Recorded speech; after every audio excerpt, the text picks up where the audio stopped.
starting new series of a longer instruction videos from my popular Instagram Reels, helpful watercolor tips and tricks. And this is lesson number 1, how to get light area in your watercolor painting.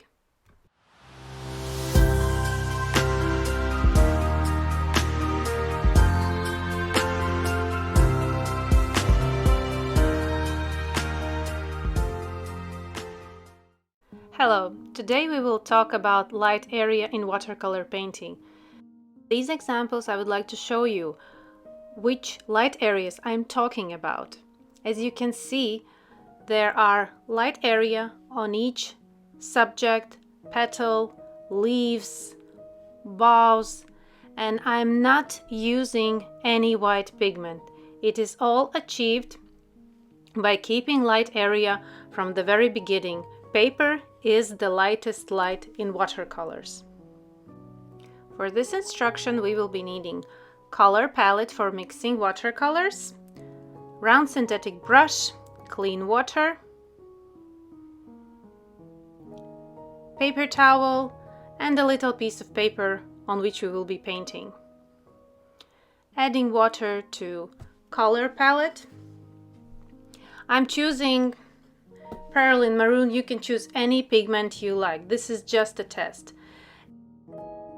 Using mechanic pencil 0.3 so that my outline is very thin, I'm drawing a flower petal for this first instruction to show you how I keep my lightest area light.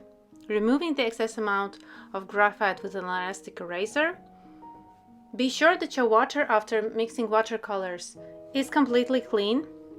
Apply water layer to your petal or subject that you need to paint.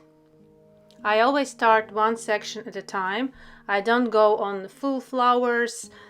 I'm painting petal, each petal separately, each leaf separately.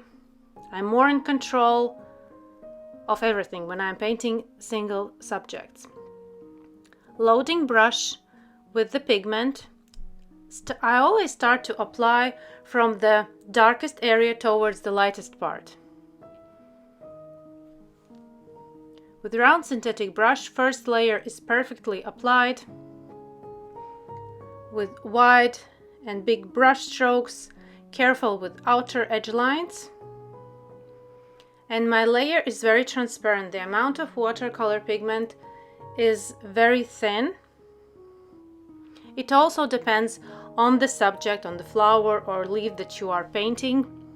If it's really dark, you can go a little bit darker. If it's really light pink or light violet, you should be going in the first layer even more transparent. Now I'm washing my brush in water. I'm taking away the excess amount of water from the brush in a paper towel and lifting the pigment from the area that I see in reference, which is light, where the light is hitting the surface. And my paper is still a little bit moist. It's not like completely super wet. Nothing is floating around. Here is another view from a different angle. I'm lifting the pigment from the paper. Watercolors do allow that. Watering, cleaning brush in a water, removing the excess of water in a paper towel, and repeating the process until you have a completely light area. It also depends on the subject that you are painting. How light is that area? How dark is your pigment? Also, you can do when you need some finer lines or veins or folds. Everything can be done with this technique. My surface is getting drier and drier, and I still can manage to lift the pigment from the paper. Synthetic brush does this thing very perfect. Taking a finer tip brush, if you need a finer lines, for example veins, petal veins, leaf veins, maybe some texture lines. Also, it is possible for some dots. It's very important to do that in the first layer so that the pigment layer is very thin and you can easily get to the paper surface. After you've done that and you see that your light areas are light, you can continue with layering. To get a very vibrant, realistic subject, I do a lot of layers, and this is just the first layer. This is just the beginning. After, with finer brush strokes, I'm adding more and more layers with transparent watercolors. I don't go very straight with dark pigments, dark saturated watercolor mixes. Layering, layer after layer. Be sure that between layers your surface is completely dry.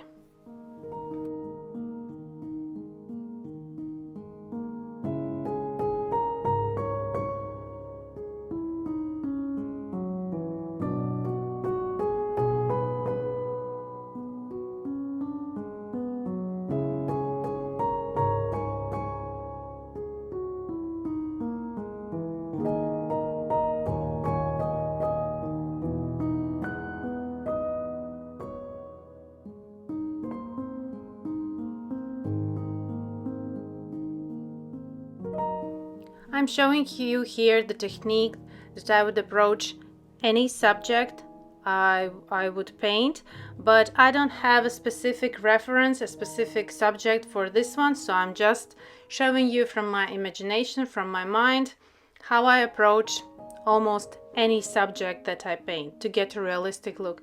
It's all about layering, it's all about brush strokes and keeping the lights light and the darks more darker to build contrast, to get this three-dimensional look.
Now let's try a different subject, this time olive leaf.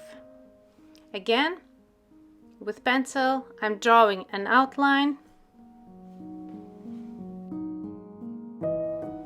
And for the third, we can test on a piece of the bow, just a little section from the bow to show you the technique. Technique is the same for any subject. It works perfectly. Again, with the pencil, I'm drawing an outline. Everything starts with an outline. Adding watercolor palette. For the olive leaf, I will be using sap green and perlin green. It's just a little demonstration, no specific color mixing here, just to show you the technique of keeping the light light. A closer look. Again, be sure that your water is clean because the first layer is on the white paper, so that you are applying clean water. Starting with water layer with round synthetic brush. I'm taking now a finer tip brush because the subject is very thin. It depends on the size of the subject, which brush I'm using, finer tip brush or a round synthetic brush, and applying very transparent layer of watercolors to the whole leaf. This leaf is very thin. If that would be a bigger leaf, I would start with one half and then the other half. Again, washing my brush, drying in paper towel, and lifting the light, lifting the pigment from the surface. My surface is slightly moist. It's not completely wet. If I will lift up the paper, it will not drip away. And while the surface is wet, I can also add a little bit darker pigment where is the darker area. It all depends on the reference, on your subject that you are painting. I'm showing you the technique of the very first layers.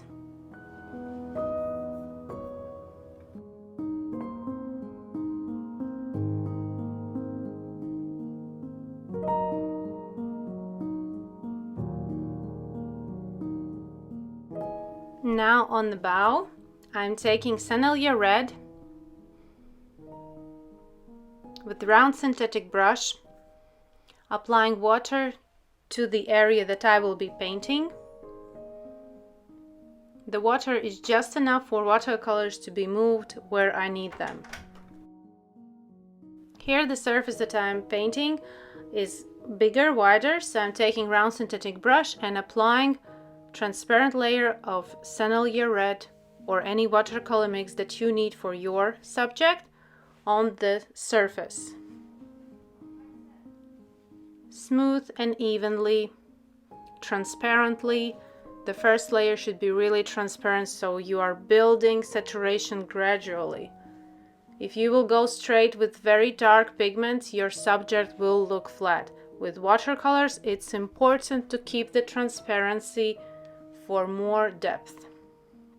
And again, with clean and dry brush, I'm wiping out the pigment from the area that is in the light. The light is shining from one direction and hitting the surface in specific areas. That is all visible in reference. Here I'm just demonstrating you from my imagination, but when you will have a reference, you need to concentrate on the reference. Also, you can use a paper towel to wipe some more pigment, smoothing the edge of the wiped out pigment area, which is light area, and the darker, so that the transition is gradual. The area of the painting is still a little bit moist. It's not completely wet. And while the area is a little bit moist, I can add a little bit more darker pigment to the darker area, so it's smoothed out evenly together with the drying process of the surface.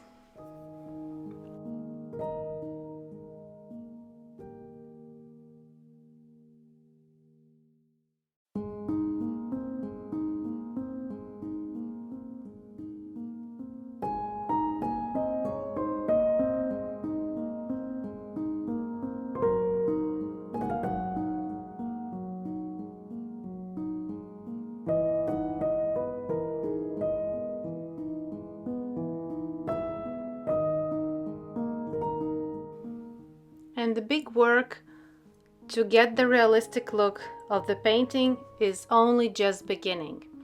Here I am placing side by side a little section of the bow and the finished.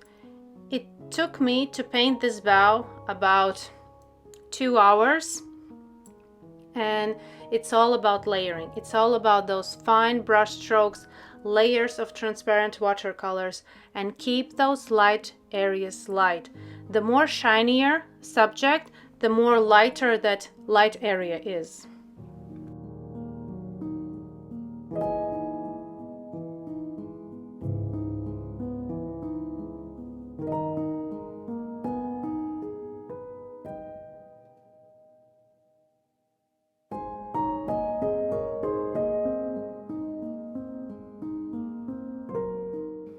Be sure that your surface is dry when you are starting to apply next layers of watercolor with fine brush strokes.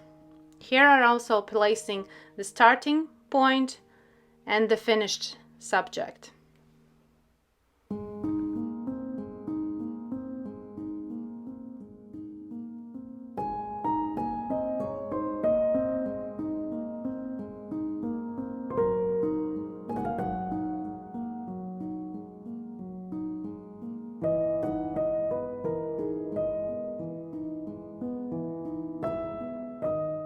And as you can see from my finished paintings, my light area is very light. It's contrasty with the dark area. Nothing can be lighter than the watercolor painting. I'm not using any white color. It's all about brush strokes and contrast between watercolor layers. Thank you for watching this tutorial. Hope you learned something new and see you in my next lesson. Thank you. Bye bye.